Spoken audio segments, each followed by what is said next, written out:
Nuestro siguiente expositor es Matías Gerard, es licenciado en Biotecnología y doctor en Ingeniería por la Universidad Nacional del Litoral. Desde 2015 es investigador asistente de CONICET en el Instituto de Investigación en Señales, Sistemas e Inteligencia Computacional y también es docente en la Universidad Nacional del Litoral. El paper que nos va a presentar hoy se titula Modelo neuronal basado en paso de mensajes para estimación de similaridad entre compuestos.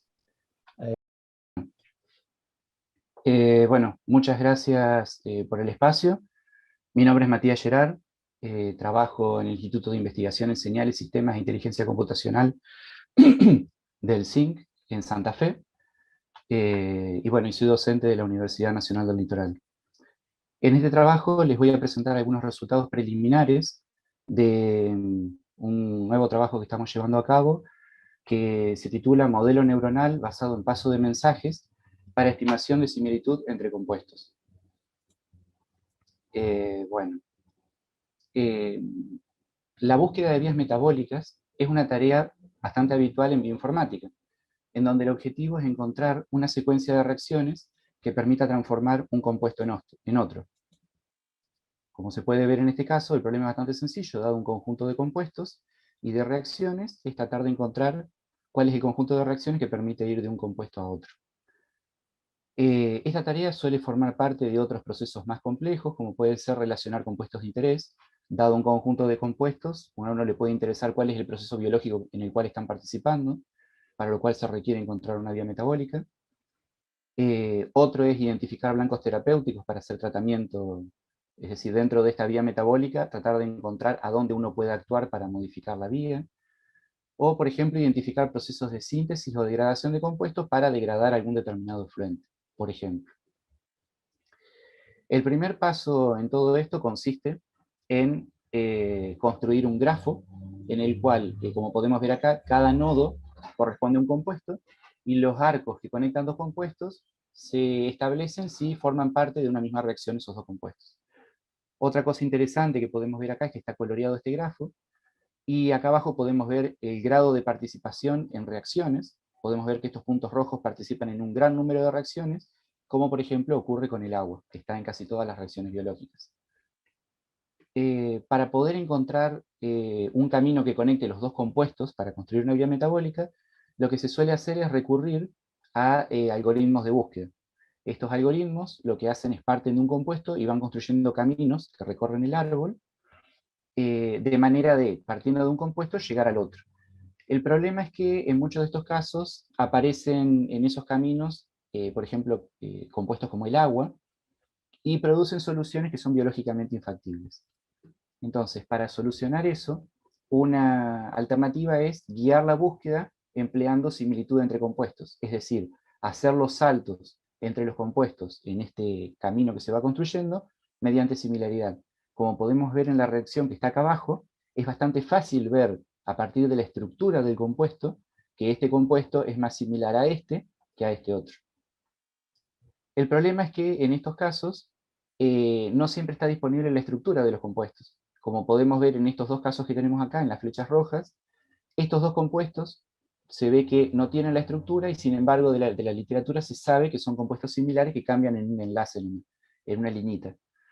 Y en este otro caso de acá abajo vemos que si bien la estructura está, aparece una R ahí al costado que simboliza que puede participar un gran número de compuestos ahí.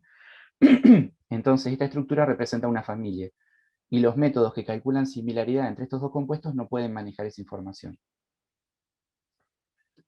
Por otro lado, como sabemos, las redes neuronales y el aprendizaje profundo han tomado mucha relevancia en la última década, y en particular los modelos de redes neuronales en grafos son muy interesantes porque permiten manipular estructuras no euclidianas, tipo redes, como podemos ver en este caso. Estos modelos buscan extender las características de las redes convolucionales tradicionales que se aplican en imágenes a este tipo de datos como son los grafos, como les mencionaba. En particular, las redes de paso de mensajes son un paradigma dentro de esta familia de las redes en grafos que permiten manipular información de forma adecuada como para poder hacer predicciones. Por ejemplo, esto que tenemos acá es un ejemplo de una red de paso de mensajes, en donde tenemos que los nodos lila son nodos con información, igual que el rojo, y estas son las conexiones. Cada nodo puede tener un vector de características, y estas redes permiten extraer información de toda esta estructura. Por ejemplo, pensemos en una red social donde tenemos un individuo, tenemos amigos o conocidos, cada uno de esos amigos o conocidos descritos con un vector de características, como podrían ser edad y otro tipo de características, y esta red va a procesar esa información para describir este individuo a partir de los vecinos. El funcionamiento de estas redes es bastante sencillo y consta de 3 pasos. El primero consiste en la construcción de un mensaje, es decir, dado el nodo central de esta red que estamos considerando y un nodo con el cual está conectado, la construcción del mensaje implica una función que toma como argumentos las características de este nodo central, las características del nodo al cual está conectado, e información que puede estar en el arco, podría ser un peso, y con eso construye una representación que es un mensaje. Y lo mismo para cada uno de los vecinos. En una segunda etapa, estas redes lo que hacen es un proceso de agregación, en donde combinan todos los mensajes para generar una representación del entorno del nodo central. Y por último, viene una etapa de actualización en la cual se actualizan las características del nodo central en base a el mensaje construido a partir de promediar la información de los vecinos y la información del nodo central. Esto constituye una capa, estas redes pueden tener múltiples capas, y las features obtenidas al final de todo el procesamiento se pueden utilizar para resolver, por ejemplo, un problema de clasificación o regresión. En base a las propiedades que tienen, las características que tienen estas redes y al problema que estamos tratando de abordar, en este trabajo nos propusimos como objetivo desarrollar un modelo basado en este tipo de redes de pasos de mensajes, pero que emplee la topología de la red metabólica para predecir o para estimar la similitud entre compuestos. Como segundo objetivo, nos proponemos validar el desempeño de este modelo frente a datos no vistos. También buscamos analizar las representaciones que aprende el modelo para los diferentes compuestos. Y por último, nos proponemos evaluar de forma cualitativa la similitud inferida para los compuestos, pero con estructura no conocida. Queremos ver que también funciona el modelo. Pasando ya a la propuesta, este es el modelo que estamos proponiendo en general. Podemos ver que está dividido en 2 grandes bloques. Este que está en rosado es el módulo de regresión. No tiene nada raro, podemos ver que son capas densas con funciones no lineales que van procesando un vector de features hasta hacer una estimación. Lo más interesante está en el bloque de extracción de características. Este bloque tiene como primer elemento una red de paso de mensajes, una única capa.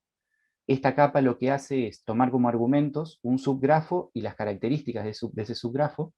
Este subgrafo está compuesto por los nodos centrales, que corresponden a los compuestos entre los cuales queremos calcular la similitud, y los nodos de la vecindad de cada uno de ellos, además de las features asociadas a cada uno.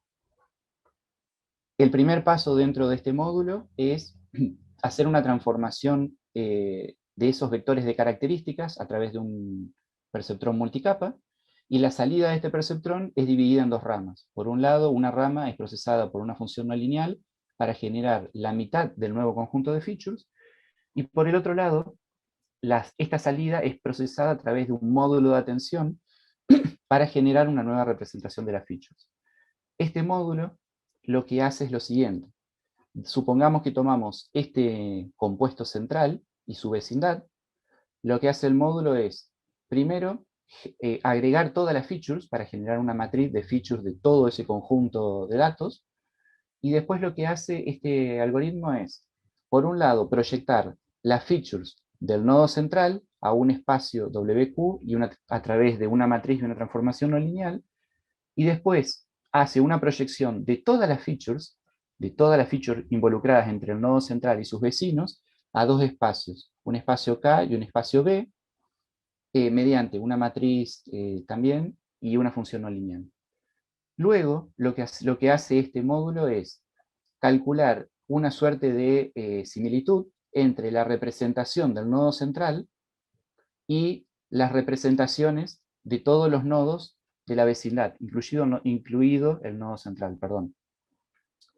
Y esto es pasado a través de una función softmax para obtener un vector de pesos que va a describir luego, o que se va a utilizar luego, para hacer una combinación lineal de todas las features del nodo central y la vecindad pesadas por este vector. De esa forma, el nodo central es actualizado con información de todas las features pesadas a través de este vector W. Esos dos vectores de features son concatenados y son la salida de la red de paso de mensajes. Esos dos vectores centrales, que son los que nos interesan para estos dos compuestos, son luego procesados por una capa densa, una función no lineal, y por un bloque que se va a encargar de ordenar las features de manera de dejar los mínimos entre los pares primero y los máximos luego, y genera un nuevo vector de features. Esto se hace para evitar el problema de qué nodo va primero, si este o este. Entonces le da invarianza a la presentación de los nodos. Bueno, esta sería la arquitectura que estamos manejando. Con respecto a los datos que utilizamos para probar este modelo, utilizamos la base de datos de KIGG. En particular utilizamos la vía metabólica de la glicólisis, que tiene 30 reacciones y 46 compuestos, de los cuales 38 tienen una estructura conocida. Esta es la vía metabólica y podemos ver que a partir de ella construimos el grafo. Esto es simplemente ilustrativo. Este grafo va a tener 46 nodos y 126 conexiones. Y construimos la matriz de feature, en donde cada fila representa la feature asociada a un nodo, y esas features están representadas con un vector one hot. Por otro lado, para cada uno de los compuestos, extrajimos la estructura a partir de la base de datos PubChem, y a partir de esa estructura calculamos la representación SMILES, y con esas representaciones, utilizando la herramienta RDKit, generamos vectores descriptivos que fueron procesados utilizando el índice de Tanimoto para calcular el valor de similaridad real, como se reporta en la literatura. Luego de todo este procesamiento, obtuvimos 749 patrones, en donde cada patrón consistía en un subgrafo que contenía los dos compuestos entre los cuales queremos calcular la similitud, los nodos vecinos, las features de todos los nodos y el valor de similaridad entre esos dos compuestos. Pasando ya a lo que son los resultados, lo primero que se buscó analizar fue el efecto del perceptrón multicapa en el desempeño del modelo. Esto es importante porque cumple dos funciones este perceptrón. En el caso de vectores one-hot, permite obtener representaciones densas, lo cual es mejor para trabajar en general con las redes. Y por otro lado, permite manipular la compresión de la información. Es decir, si tuviéramos 10.000 características, podríamos reducirlas a la mitad o a menos, y sería interesante ver si eso afecta el desempeño del modelo para, sobre todo, el uso de memoria durante los cálculos. Para este experimento trabajamos con cross-validation, con 5 particiones, y bueno, y estos son los detalles del experimento. Lo que podemos ver en esta gráfica son, en el eje de ordenadas, los valores de la media del error absoluto, es decir, la diferencia entre los valores predichos por la red y los valores calculados a través del índice de Tanimoto. Y en el eje de las abscisas podemos ver las diferentes arquitecturas probadas. Podemos ver que acá tenemos un perceptrón con una sola capa y salida lineal, una sola capa y salida no lineal, y acá tenemos dos capas en donde la primera salida, la salida intermedia es no lineal, y la segunda salida es lineal. Lo que podemos ver rápidamente de estos resultados es que, primero, que al incrementar el número de capas no se reduce el error, como uno hubiera esperado. Lo otro que podemos ver es que el aumento de la compresión, a medida que nos movemos para cada modelo, pareciera que aumenta el error, es decir, que la compresión no estaría ayudando a capturar la información que es necesaria. Y por último, podemos ver que a medida que vamos incorporando funciones no lineales, es como que aumenta la dispersión en los resultados. Si bien esto es un experimento con un conjunto de datos bastante chico, bueno, este es el análisis que podemos hacer por ahora. Para seguir adelante, nos vamos a centrar en este resultado en particular, donde vemos que obtenemos el menor error y la menor dispersión, pese a tratarse de una salida no lineal. Lo siguiente que hicimos fue analizar para una de las 5 particiones, ver qué pasaba con los resultados del modelo. Lo que se puede ver acá es los resultados de predicción, esto es el valor de similaridad real y el valor de similaridad estimada, con el modelo obtenido en el punto o sea, cuando el modelo se detuvo por early stopping, utilizamos ese modelo para calcular, para estimar la similitud para todos los compuestos en las 3 particiones. Lo que se puede ver es que en entrenamiento, bueno, el ajuste es bastante bueno, como uno esperaría. En validación ocurre más o menos lo mismo. Se ve que están bastante alineados sobre la diagonal, con baja dispersión.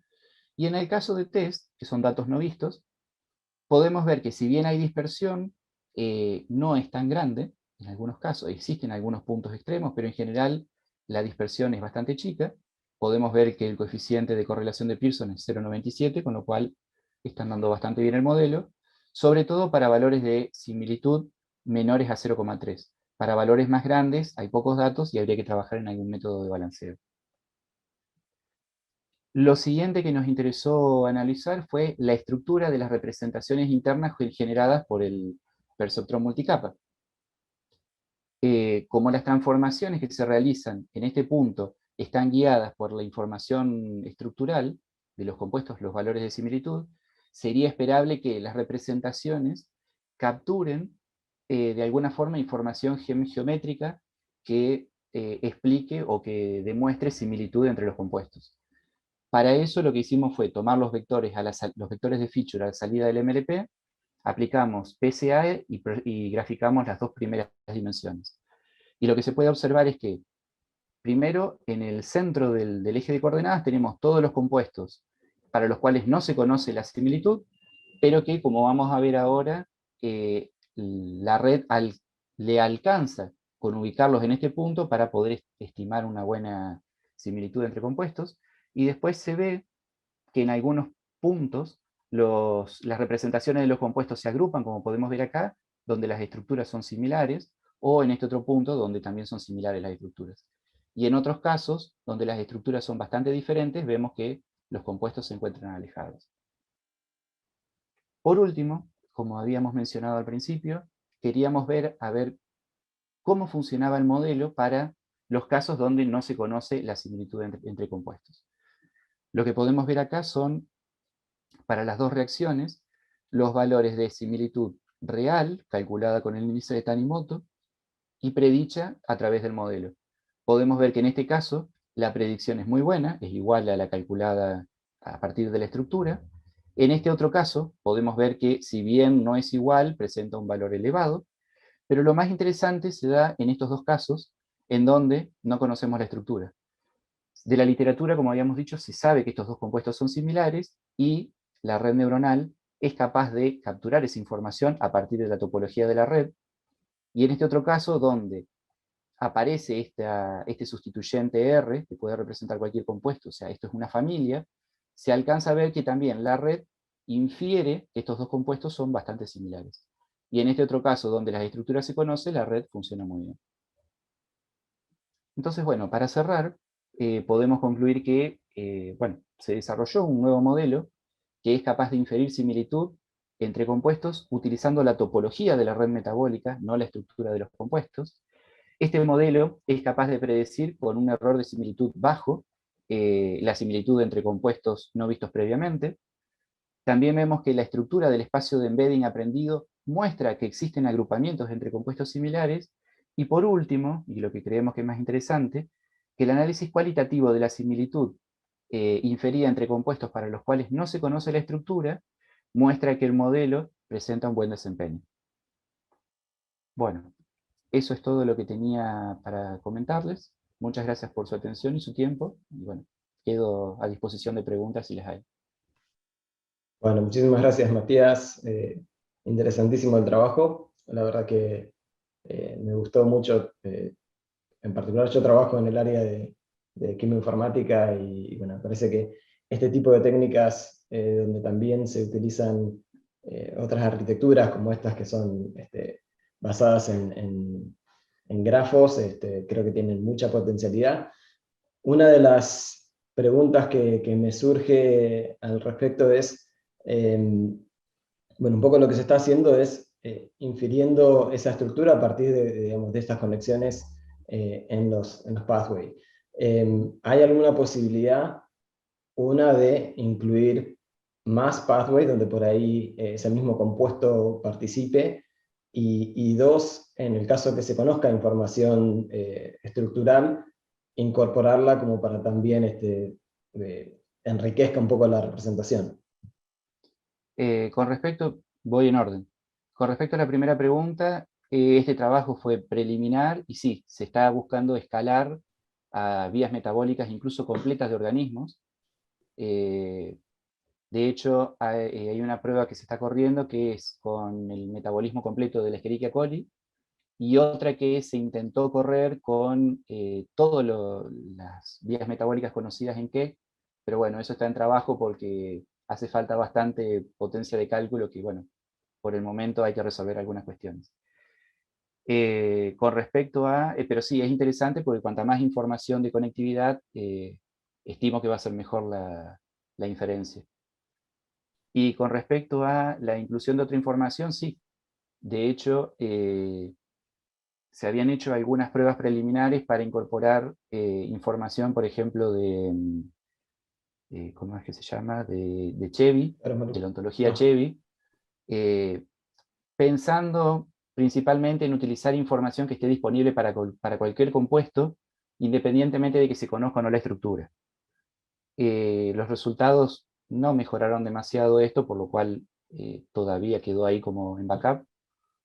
Pero lo que mencionás de la estructura sí, podría ser algo interesante y de hecho creo que ayudaría mucho a mejorar la estimación.